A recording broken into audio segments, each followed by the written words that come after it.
On dit ici, nous allons étudier le DAF, même He dans la Masechet Kiddushin. Alors le DAF, même Dalet n'a pas été encore enregistré, mais nous allons tout faire pour qu'il soit enregistré dans la matinée. Et tout faire pour que le DAF d'aujourd'hui soit compréhensible, sans avoir forcément étudié celui de la veille. On va rappeler la dernière question de la Gemara qui était en traitement à la fin du DAF même Dalet. C'était quel est le statut d'une petite fille, d'une fille qui est mineure, qui reçoit des Kiddushin sans l'accord de son père. Autant quand elle est Nara, on avait des discussions, est-ce qu'elle peut, ce qu'elle ne peut pas recevoir. Lorsqu'elle est Ktana, elle ne peut pas recevoir des Kiddushin. Donc elle ne peut pas décider à la place de son père. C'est son père qui doit recevoir les Kiddushin. La question, est-ce que l'on craint que son père, finalement, soit d'accord a posteriori, ou que on estime finalement que le père est tellement content que sa fille se marie, que finalement il accepte. Et donc, est-ce que finalement il n'a pas pu recevoir de bons Kiddushin en étant représentante finalement de la volonté de son père? On avait deux avis, Rav Shmuel d'un côté et Aoula. Selon Rav Shmuel, on craint effectivement que le père ait voulu, mais on craint aussi le fait que le père n'ait pas voulu, donc toutes les conséquences qu'il y a de ça. C'est-à-dire que si la fille a reçu des kiddushin d'un homme sans que son père soit présent, sans qu'il donne son accord, selon Rav Shmuel, il faut qu'elle demande un guet de cet homme si elle veut se séparer, car on craint que le père est accepté. Mais d'un autre côté, si on lui demande de recevoir un guet, c'est-à-dire que les gens penseront peut-être que le mariage a marché à 100%. Si le mariage a marché à 100%, les gens penseront que ce même homme, s'il a épousé après la sœur de cette femme, les kiddushin ne marchent pas, parce qu'on ne peut pas épouser la sœur de sa femme. Et donc ils vont penser qu'elle est libre. Or c'est faux, puisqu'il est très probable que les premiers kiddushin n'aient pas marché, et que ceux qu'il a fait après la sœur aient marché. Donc on demande aussi un mi'oun. On demande aussi à cette femme de faire un mi'oun et d'annuler ces kiddushin comme s'ils n'avaient jamais existé. Ce que l'on fait lorsque les kiddushin n'ont pas marché minatora, pour montrer que la raison pour laquelle on lui demande un guet, c'est qu'une khumra, qu'on n'utilise pas finalement ce guet pour autoriser la sœur si elle a reçu des kiddushin de ce même homme. Donc finalement, qu'est-ce qu'on apprend de Rav Shmuel? Que lorsque la fille mineure reçoit des kiddushin en l'absence du père et sans l'accord du père, selon certains c'était que dans un cas où précédemment le père avait déjà vu le garçon et qu'il y avait eu plus ou moins une préentente sur un éventuel fiançailles ou mariage, mais en tout cas, lorsque le père n'est pas là et que la fille reçoit des kiddushin, on ne fait que craindre que les kiddushin soient bons, de peur que le père soit dans le fond d'accord. Mais c'est une crainte, et donc on ne va pas avoir toutes les conséquences positives liées à un mariage, mais toutes les conséquences négatives. On fait comme si elle était mariée pour la khumra, et comme si elle n'était pas mariée la khumra. Ça c'était l'avis de Rav Shmuel. De l'autre côté, Roula disait qu'elle ne nécessite rien, ni guet, ni mi'oun, c'est-à-dire qu'à partir du moment où le père n'a pas reçu lui-même les kiddushin, n'a pas donné son accord au moment de la prise des kiddushin de la femme, de la jeune fille plutôt ici, il n'y a aucun chachash, aucune crainte à avoir, et les kiddushin ne sont pas bons. Et justement sur cet avis, qui pense qu'on ne craint rien, on objecte. On avait déjà eu une objection à la fin du Daf Mem Dalet. Maintenant, on est vraiment à la dernière ligne du Daf Mem Dalet. Nouvelle objection, c'est Rav Hamnuna qui l'a fait. Mati Rav Hamnuna en mocha lekrovin. Un père ne peut pas vendre sa fille donc pour son travail. Lorsqu'il vend sa fille comme ama pour le travail, il la vend pour le travail et il donne la possibilité à celui qui achète le travail de cette fille de l'épouser. Il ne peut pas le faire avec des krovim, c'est-à-dire qu'il ne peut pas vendre le travail de cette fille à des gens de la famille qui ne peuvent pas après l'épouser, puisque dans cette mechira, il y a une option pour un mariage. Ishum Rabbi Lazar Amrou, mocha les krovim. Rabbi Lazar pense qu'il n'y a aucun problème à la vendre, même à quelqu'un qui ne peut pas l'épouser. À ce moment-là, il n'achètera que le travail. Maintenant, on nous dit que Veshavin, chez Mocha Almana le Kohen Gadol, ou Grusha Vechalusa le Kohen Idiot. Alors, on a vu qu'on a une discussion, est-ce qu'on peut la vendre à quelqu'un qui n'a pas le droit de l'épouser à cause d'une proximité familiale? Maintenant, ce même enseignement, cette braïta nous dit que si l'interdit de la personne qui achète le travail est un interdit qui n'est pas un interdit de proximité familiale, mais par exemple un Kohen Gadol qui ne peut pas épouser une femme qui est veuve, un Kohen normal qui ne peut pas épouser une fille qui est divorcée ou qui a reçu une khalitsa, dans ce cas-là, on peut la vendre. C'est-à-dire que même ceux qui pensent qu'on ne peut pas vendre le travail de la fille à quelqu'un qui ne peut pas l'épouser à cause encore une fois d'un problème d'inceste, il est évident que l'on peut vendre selon tout le monde à un Kohen qui n'a pas le droit d'épouser cette même fille-là. Ça c'est une braïta qui n'est pas tellement de notre sujet, mais la Gemara va essayer de comprendre de quel cas on parle et de prouver de là qu'il y a une objection à Oula. Pourquoi? Hay almana Echidame. Comment cette almana, comment on peut se retrouver avec un père qui vend le travail d'une veuve? Pour qu'elle puisse avoir son travail qui est vendu par son père, il faut qu'elle soit mineure, même pas Nara, il faut qu'elle soit mineure, donc moins de 12 ans. Et si elle est almana, c'est qu'elle a déjà été mariée et qu'elle a déjà été veuve, donc elle a perdu son mari. Haïmane Echidame. Comment elle s'est mariée cette femme la première fois? Il est marié Kicha Aviha. Si tu dis que c'est le père qui a fait des kiddushin, comme le cas classique lorsque c'est une jeune fille qui se marie, Mimatsi Mezavilla, est-ce que c'est possible que maintenant il la vende? C'est pas possible, pourquoi? Ha'en Adam, Mocharet Bitoli Shifrut, Harishut, on a étudié il y a 2-3 semaines, que lorsqu'un homme a vendu le travail de sa fille, et qu'il a été Bogedva, qu'il l'a trahi, il ne peut pas après, il ne peut pas, lorsqu'il l'a marié, il ne peut pas après vendre son travail. Donc si cette fille-là, qui est veuve, et qui se retrouve encore chez son père, et à qui il vend, dont il vend le travail, il n'est pas possible que la première fois il est marié. Alors c'est quoi? Et là, des Kadish Ihinafsha, donc on est obligé de dire que cette almana est une fille qui est veuve et donc qui a été mariée, parce que veuva, je veux dire qu'il a été marié, puisqu'il n'est pas possible qu'elle ait été mariée par le père, forcément qu'elle s'est mariée elle-même. C'est le seul cas que l'Agmara pour l'instant envisage, et donc on voit bien que cette fille qui s'est mariée d'elle-même, on l'appelle encore almana. Si on l'appelle almana une veuve, ça veut dire qu'elle n'a été libérée de ce mariage-là que par le veuvage, que par la mort de son mari, et donc qu'avant elle était mariée, donc il fallait un guet ou quelque chose. Comment on la peut dire qu'une fille qui se marie par elle-même, elle n'a aucun statut de mariée, alors qu'on voit bien que par élimination, le cas qu'on a cité, c'est forcément un cas où elle s'est mariée elle-même, et lorsqu'elle perd son mari, on l'appelle veuve. On n'appelle pas une veuve une fille qui n'a pas été mariée. Amar Abraham, Amar Rabbi Yitzhak, réponse, Acha Bikidushe Yaoud. Là, on va dire non, c'est pas une preuve contre Oula. Pourquoi? Parce que toi, tu as dit qu'on était obligé d'imaginer que ce cas-là, la almana qui est vendue par son père, c'est forcément un cas où elle a été almana d'un mariage qu'elle a fait elle-même. Moi, je te dis, il y a une autre possibilité. C'est sûr que c'est pas son père qui l'a mariée. Pourquoi? Parce qu'un père qui marie sa fille une première fois, même si après elle revient chez lui, après un veuvage, il ne peut pas vendre son travail, c'est sûr. Mais il y a aussi un autre cas. Au lieu d'imaginer que c'est un cas où c'est elle qui a pris les kiddushin dans l'absence de son père, je propose autre chose. Kiddushe Yaoud. Il a juste vendu son travail une première fois. Il a vendu son travail une première fois. Et la personne qui a acheté son travail a décidé après de l'épouser. Et on est selon qui? Aliba de Rabbi Yossi Rabbi Yehuda.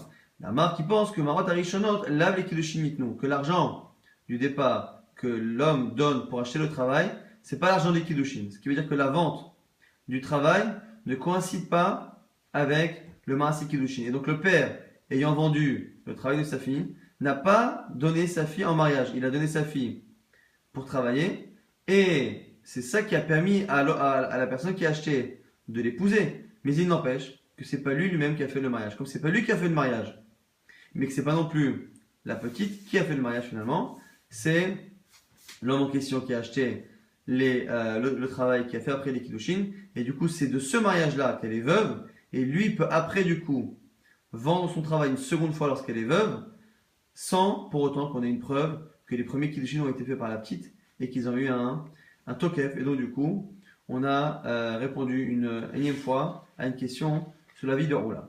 Alors on rappelle encore une fois que jusqu'à présent, Rav Shmuel disait que lorsque une jeune fille qui a moins de 12 ans reçoit des kiddushin en l'absence de son père, on craint que le père finalement soit d'accord dans le fond, et donc on craint deux éventualités. À la fois que le père ait voulu les kiddushin, et donc les kiddushin sont bons, et donc il faut un guet. Mais d'un autre côté, le fait de dire que les kiddushin sont bons, ça voudrait dire que si cet homme-là épouse la sœur, ça ne vaut rien. Or, comme on n'est pas certain qu'il soit marié avec la première, on ne peut pas décréter que le mariage qu'il a fait avec la sœur ne vaut rien. Et donc de peur que les gens croient que la deuxième sœur n'est pas mariée, on lui demande de faire mi-oun, d'annuler comme si c'était finalement un mariage qui n'avait jamais existé. Et donc on craint deux éventualités. Maintenant, la Gemara va rapporter une étape supplémentaire qui va créer un safek, un doute différent qui va finalement nous amener à quatre éventualités. C'est lorsque on a le Mekadesh, donc celui qui a fait des kiddushin, donc un homme épouse une petite fille qui est mineure, en l'absence de son père. Cet homme-là meurt. Une fois qu'il meurt, finalement le doute se reporte sur son frère. Le frère, on ne sait pas si le premier mariage n'a jamais marché, le frère est un étranger pour cette fille-là. Si le premier mariage a marché, ce frère-là, à la misva, de Yiboum, et cette fille est liée à lui et doit faire une khalitsa pour se libérer. Maintenant, si ce frère, le deuxième frère donc, vient et fait des kiddushin, et c'est là où la situation se complique. Itmar, on nous dit, met, celui qui a fait les kiddushin en l'absence du père, sur lequel on a un doute sur la valeur des kiddushin sur le Rav Shmuel, et qu'elle tombe en yiboum devant le frère, Amarabouna Amara, on dit au nom de Rav, mais ma'enet les ma'amaro. Si il a fait un ma'amar, le ma'amar c'est les kiddushin lorsqu'on est dans la situation de yiboum, il a fait un ma'amar, elle doit faire mi'un. Elle doit faire mi'un.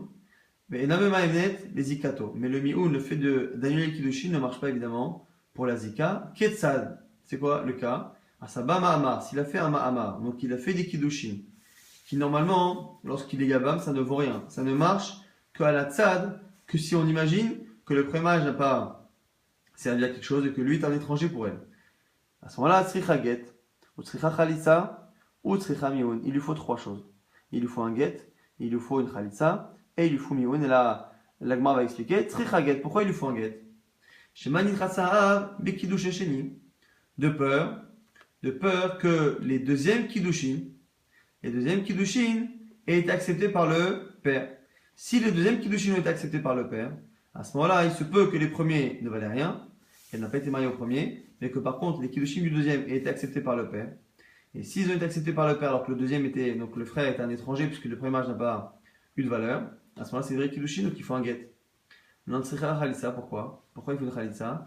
Shemanit ratza'a bekidush rishon. De peur que dans le premier mariage, le père était d'accord. Si le père était d'accord pour le premier mariage, elle a été mariée au premier, et donc là maintenant, elle est liée à cet homme en tant que Yibama, et donc du coup un get ne suffit pas.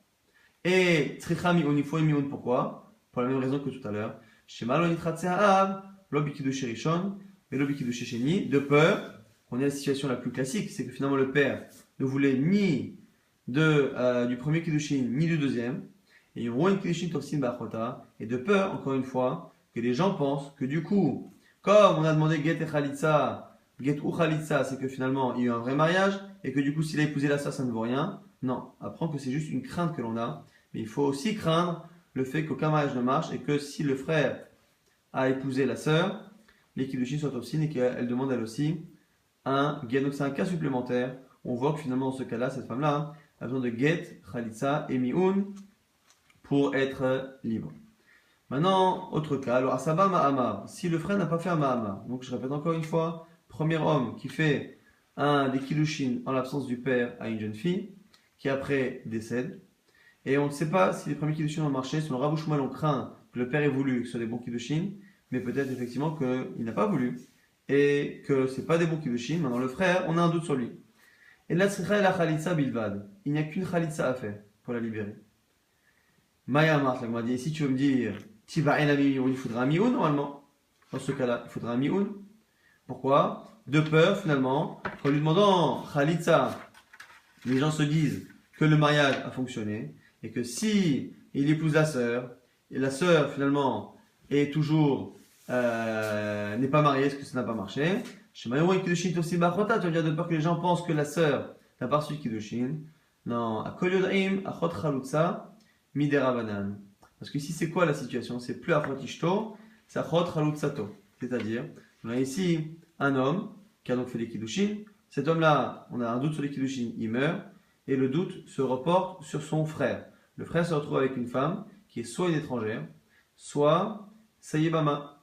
On lui demande de faire Khalitsa. Alors, effectivement, si elle fait Khalitsa, la Khalitsa rend cette fille libre, et on n'a pas le droit normalement d'épouser la sœur. On n'a pas le droit d'épouser la sœur. Maintenant, Achot Chalutzato, elle est interdite. Elle est interdite Midera Banan, mais Minatora, on sait très bien que les Kiddushin sont aussi. Et donc, du coup, les gens, quoi qu'il arrive, même s'ils pensent qu'elle a été mariée à 100% en premier, quoi qu'il arrive, le fait que le frère ait fait finalement des Kiddushin à la sœur de sa belle-sœur, à la sœur de la Chalutza, quoi qu'il arrive, même si on sait qu'il n'avait pas le droit de le faire, tout le monde sait que Minatora, il faut craindre le fait que les Kiddushin soient tofsin, et donc on n'a pas besoin de créer ce mi'un pour empêcher ça. Pourquoi? Parce que les gens savent, à Kolyodaim, tout le monde sait qu'Achot Chalutza, Midarabanan, Damar et Shakish. Là, Shakish disait, Kan Shanarabi Rabbi, dit dans une Mishnah, Achot Gerusha Medoraita, Achot Chalutza Midivre Sofrim. Que la sœur de sa femme, même divorcée, ça soumis à Torah, mais la sœur de la belle-sœur à qui on a fait Khalitsa pour la libérer, elle est Midivre Sofrim. Et donc, même si les gens pensent que le pré-mariage marche à 100%, et qu'on demande juste maintenant au frère de faire Khalitsa, il fait Khalitsa, il la libère, même si on sait qu'il n'a pas le droit d'épouser la sœur de cette Khalitsa, s'il le fait, même si les gens croient que le pré-mariage a marché à 100% et qu'ils sont vraiment beaux frères et belles-sœurs, s'il transgresse là, tout le monde saura qu'il faut tout de même un guet pour cette fille-là, parce que c'est que les Chachamim qui ont interdit cette union, et non pas la Torah. Et donc on n'a pas besoin de craindre que les gens se trompent et pensent que les Kiddushin n'ont pas marché, parce que même en pensant qu'il y a les Chalutza, les gens vont savoir qu'il faut craindre ces Kiddushin. Donc pas besoin de faire un Mioun, qui n'était encore une fois qu'une nécessité pour éviter des problèmes de Eshetish. Maintenant on va rapporter quelques histoires avec une question un peu similaire. Anou Betre, d'Avou Kashatou Hama, il y avait deux personnes qui étaient en train de boire du vin. Tout est typé Bavel sous un arbre en Bavel. Chakal Hadminayo Kassade Hama, il y en a un des deux qui a pris son verre de vin. Il y a Hablel Havre et il le passe à son ami. Et il lui dit Mama, Mikachali Baratir Lebri. Il dit: est-ce que tu veux donner ta fille à mon fils en mariage avec ce verre de vin? Amaravina, Afilou le mande Amar, Shemani Tratsa Ha'av, Khashinan Shemani Tratsa Ha'av, Shemani Tratsa Ben Amrinan. Première proposition ici de Ravina, que même ceux qui disent que lorsque la fille reçoit des Kiddushin en l'absence du père, on craint que le père absent ait été d'accord. Dans le cas inverse, où c'est un père maintenant qui reçoit des Kiddushin à la place de son fils, que le fils ici ne doit faire les Kiddushin lui-même et c'est pas le père qui les fait, le fait de craindre l'inverse, ça n'existe pas. C'est-à-dire que même en l'absence du fils, on ne craint pas que le fils soit d'accord. La Gemara, elle dit: mais pourquoi tu crains pas? Ravina, on dit à Ravina, elle dit: ma Shaliach Xavier, qui te dit que le fils n'a pas nommé son père Shaliach en disant: papa, écoute, voilà, dès que tu trouves une fille qui est bien, je te nomme, tu fais ce que tu veux. La Gemara dit: non. Lochatzif inish et chavouiller la voix Shaliach. Ça n'existe pas, ça ne se fait pas.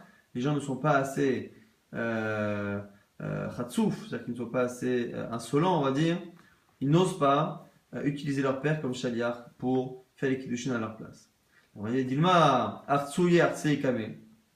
Peut-être que le fils était d'accord, que le père a dit ça, que le fils n'était pas loin, et qu'il a montré un signe de tête, comme quoi il était d'accord. Amarle, Rabba Barshimi, Befirouche Amarma, Delos Saval et Hadera Bouchouman. Ne te casse pas la tête. Moi j'ai entendu clairement de Ravina qui ne pensait pas comme Rav Bouchouman. Donc quoi qu'il arrive, Ravina réellement, il faudrait comprendre dans ce qu'il a dit lorsqu'il a dit que même selon ceux qui disent, mais en tout cas lui ne pense pas comme Rav Bouchouman. Lui pense que la Kiddushin de la petite en l'absence du père, on n'a pas lieu de craindre, il pense comme Roula. Et donc l'inverse, lorsque le fils n'est pas là, on ne craint pas non plus. Maintenant, autre cas. Ha'ugavra, des Kadish, Bechisha, des Yarka, Beshuka. C'est un homme qui épousait une femme avec une gerbe comme ça d'herbe ou de légumes plutôt, de légumes, avec une botte de légumes, Beshuka dans la rue. Amar, Ravina nous dit, Afilu le mande Amar, Choshin, Shema Nichatsa Av. Donc là, c'est toujours une petite qui reçoit des Kiddushin. Et dit: écoute, même selon Rav Shmuel, qui pense qu'en l'absence du père on craint quelque chose, là ici il y a un problème. C'est que pour que le père veuille, il faut que ça se fasse de manière de manière respectueuse. Anémilé, derrière kavod, lorsque c'est fait de manière respectueuse. Aval, derrière bisayon, non, mais lorsque c'est honteux, non. Maintenant, la Gemara pose la question: qu'est-ce qui est honteux dans ce marasam? Ravacha, Begifti, les Ravina. On pose la question à Ravina. Bisayon demaï, quelle est ici la honte? I bisayon de yarka, i bisayon de shuka. Est-ce que c'est la honte de la botte de légumes qui sert de kiddushin? Ou est-ce que c'est la honte de faire ça dans la rue? Nafkamina, et en quoi c'est important au niveau de la halakha? Et Kadish Vekaspa, Beshuka, Obikshir de Yarka Beveta, dans le cas où il n'y a qu'une des deux conditions qui est là, c'est-à-dire qui fait des kiddushin dans la rue mais avec de l'argent. Si c'est la rue qui pose problème, ça ne marcherait pas selon Rav Shmuel. Ou l'inverse, il est dans une maison et il fait qu'une botte de légumes. Est-ce que ça marche? Est-ce que ça marche pas? Maï a mal les réponses. Il dit derrière bisayon, il dit les deux. En réalité, c'était un double bisayon. Et l'un ou l'autre c'est suffisant. Quelqu'un qui fait des kiddushin dans la rue, quelqu'un qui fait des kiddushin avec une botte de légumes, même dans une maison, ça fait partie des kiddushin qui sont honteux. Ce qu'on apprend ici, c'est que même lorsque Rav Shmuel craignent que le père ait été ou soit à l'avenir d'accord pour ces kiddushin, il faut tout de même que ça se fasse dans des conditions respectueuses pour le père et la fille. Maintenant, une histoire avec un nouveau cas. Haoud et Ama, les crévailles, Hi Amra, les crévailles. À l'époque, souvent, on donnait les filles en mariage aux neveux, aux cousins, et ainsi de suite. Et ici, on a le père qui, à l'origine, veut donner sa fille à un neveu, quelqu'un de sa famille. De l'autre côté, on a la femme qui veut donner à un neveu de sa famille. Et finalement, Kfate, elle l'a forcé, c'est-à-dire qu'elle l'a convaincu. Ad Amarla, Teheve l'ikriva. Jusqu'à ce qu'à la fin, il dit ok, on est d'accord, on va donner notre fille à ton neveu. Du coup, ils ont préparé une serouda. Dans la serouda, évidemment, ils ont invité les deux familles. Et dans les proches, il y avait, entre autres, celui que lui, au départ, le mari, voulait donner à sa fille.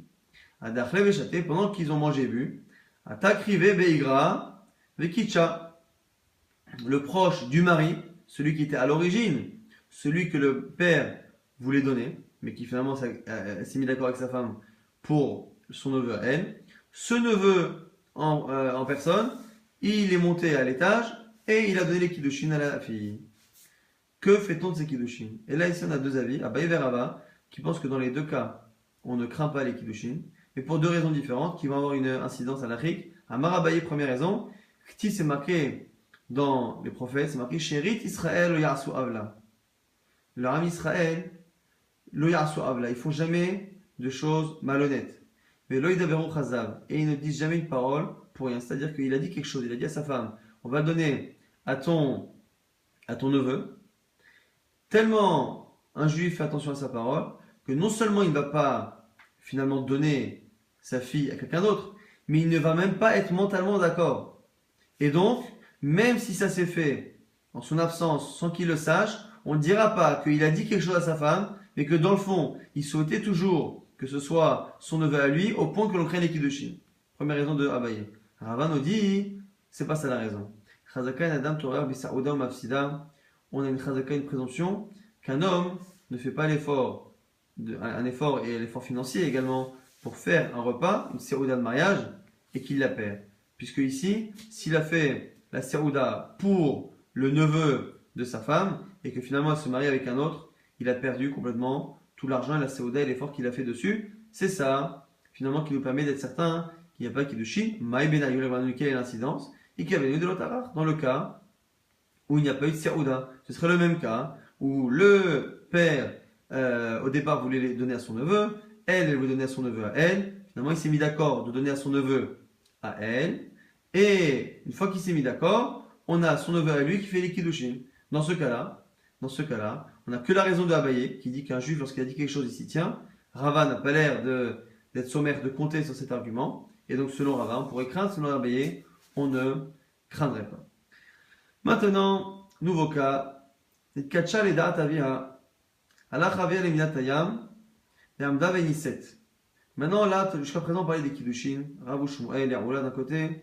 Savoir est-ce que ces kiddushin ont craint quelque chose ou pas. Lorsque les kiddushin au Kesef Shtarobia a été fait en l'absence du père. Là, maintenant, c'est un cas où le père a reçu les kiddushin. Maintenant, c'est très bien que dans le mariage, il y a une seconde étape qui est la choupa. La choupa qui permet à cette femme, si elle se marie avec un Kohen, de manger de la trouma. Si elle meurt, que son mari puisse s'impurifier pour elle s'il est Kohen, que si elle meurt, qu'il puisse hériter d'elle et que le mari soit responsable au niveau financier de cette femme. Maintenant, c'est la choupa à laquelle le père n'assiste pas et ne donne pas donc son accord. Kacha le datavia, elle a été mekoudeshet avec l'accord de son père. Allah chavel imidatayam ve'amda veniset. Pendant que son père est parti à l'étranger, elle a reçu, elle a été sous la choupa et elle a terminé le mariage. Amarav, Rav nous dit, ochelet bitrouma, elle mange de la trouma. C'est-à-dire qu'on part du principe que le père sera d'accord. Jusqu'à preuve du contraire, c'est-à-dire que son père vienne prouver qu'il n'est pas d'accord, qu'il vienne s'opposer. Ravasi nous dit, Ena ochelet, moi je ne laisse pas manger de la trouma. Pourquoi? Parce que puisque son père, s'il vient et qu'il nous dit qu'il n'est pas d'accord, c'est-à-dire que depuis le départ, la choupa n'a pas eu lieu. S'il n'a pas eu lieu, c'est-à-dire que toute la trouma qu'elle a mangée chez son mari Cohen était interdite.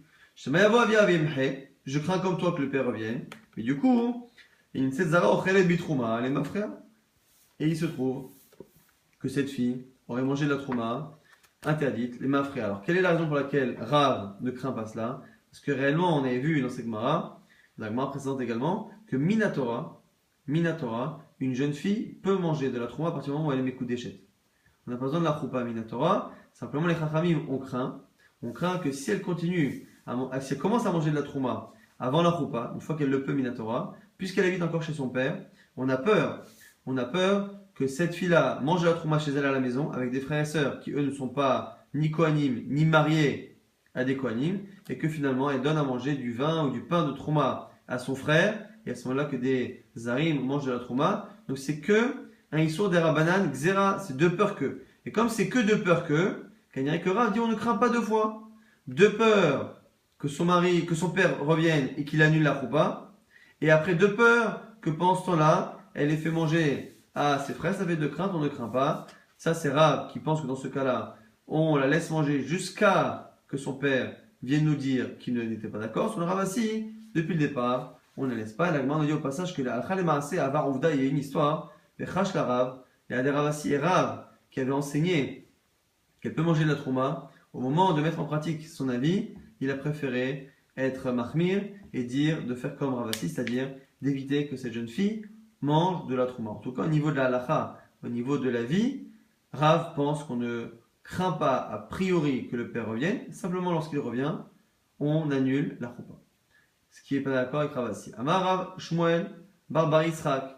On dit ici, Rav Shmuel Bar Yitzhak, au nom de Rav, on modéra que Rav serait d'accord, Sheim Meta Ena Yorsha, que par contre, si elle meurt, il ne peut pas hériter d'elle. Pourquoi il ne peut pas hériter d'elle? Parce que Rav est d'accord qu'on n'est pas certain que la choupa ait fonctionné, puisque le père n'a pas donné son accord. Et comme il n'a pas donné son accord, on ne sait pas. Alors comme on ne sait pas, la trouma, c'est entre guillemets pas très grave parce que ce n'est qu'un issur de Rabbanan de peur que.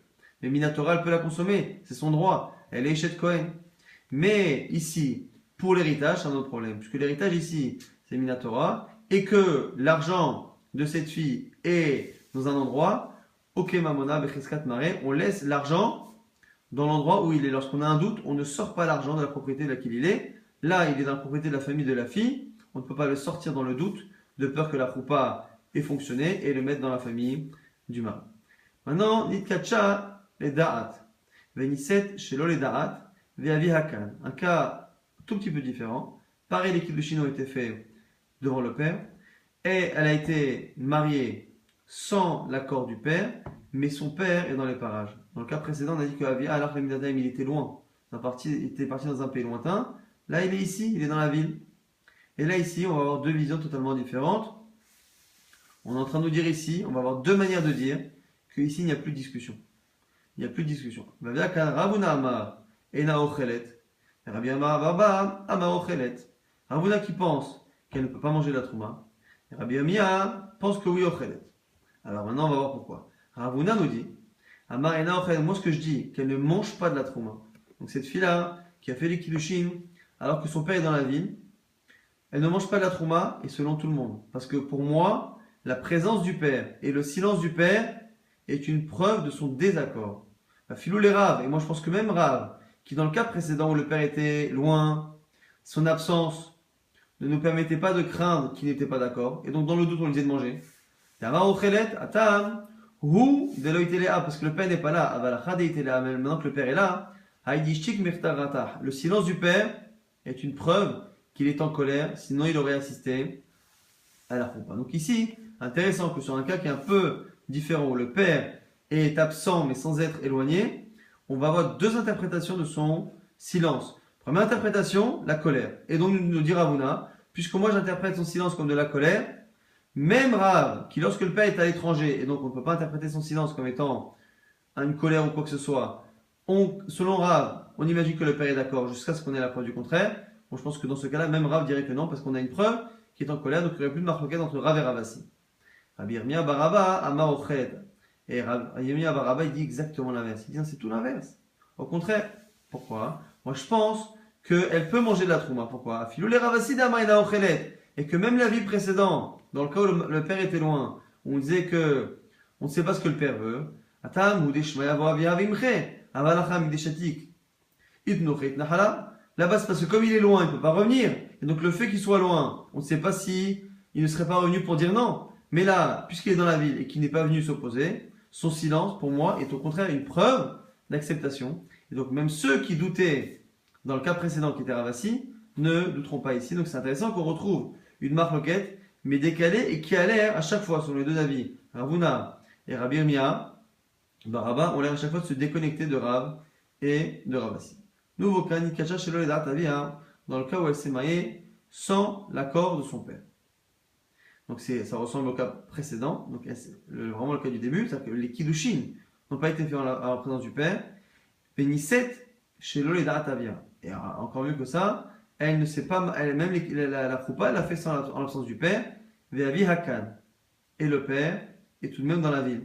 Ravuna Amar Ochelet, Rabbi Amir Baraba, Eina Ochelet.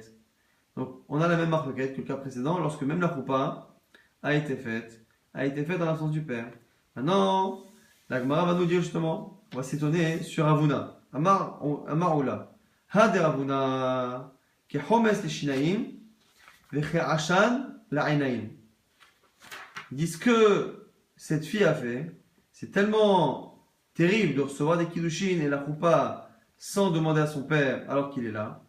C'est que Homes, c'est aussi mauvais que le vinaigre pour les dents, et qu'Ashan et que la fumée pour les yeux, c'est grave. Ashta uma atam, des kiddushin de Raita, Amarta loachla, si déjà pour des kiddushin qui sont des Oraita, tu as dit que loachla, acha lokol sheken. Donc la grande n'irait diratamin, et du coup, mieux vaut prendre les paroles de l'élève, qui est Rabbi Amir Baraba, qui est donc l'élève de Ravuna. On expliquera dans le DAF mieux de demain ces questions, pour justement mieux comprendre la réponse de Rava qui va être Miaché, cette Kushia. En tout cas, si on résume assez rapidement ce qu'on a vu dans ce DAF, on a vu déjà première question lorsqu'on a une jeune fille qui reçoit des kiddushin, qui est mineure, qui reçoit des kiddushin en l'absence de son père.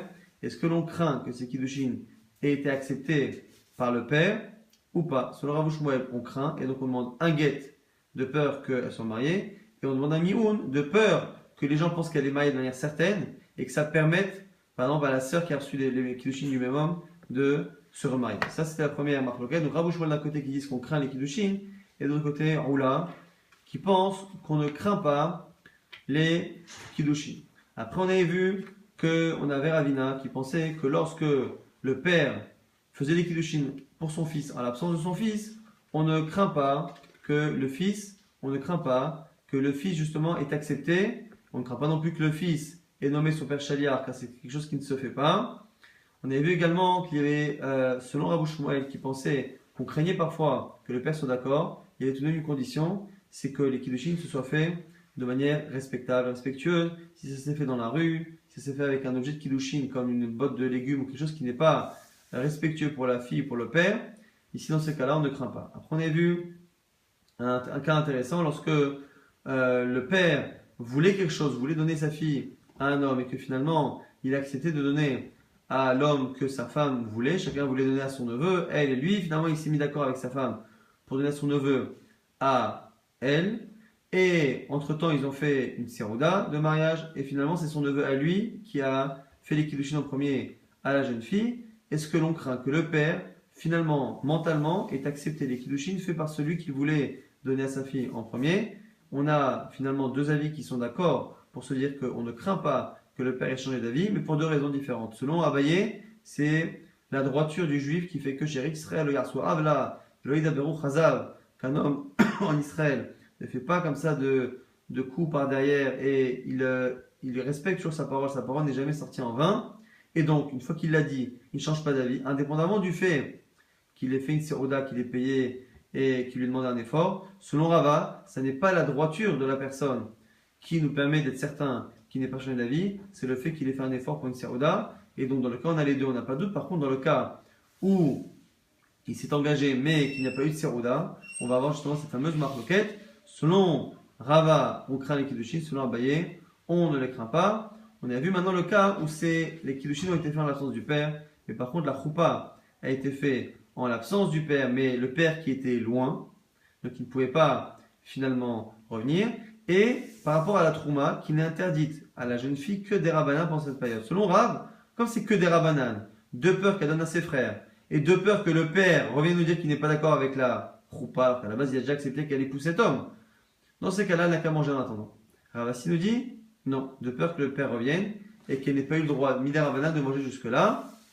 C'est la marque locale dans le cas où le père était absent, mais absent loin, et donc son silence et son absence ne peuvent pas être interprétés comme étant une opposition ou un accord. Dans le cas par contre où le père n'est pas présent, mais qu'il est à côté dans la ville et qu'il se tait, là on a deux interprétations sur justement sur la compréhension de son comportement. Pourquoi s'est-il tu? On a un premier avis Ravona qui dit il se tait justement parce qu'il est en désaccord.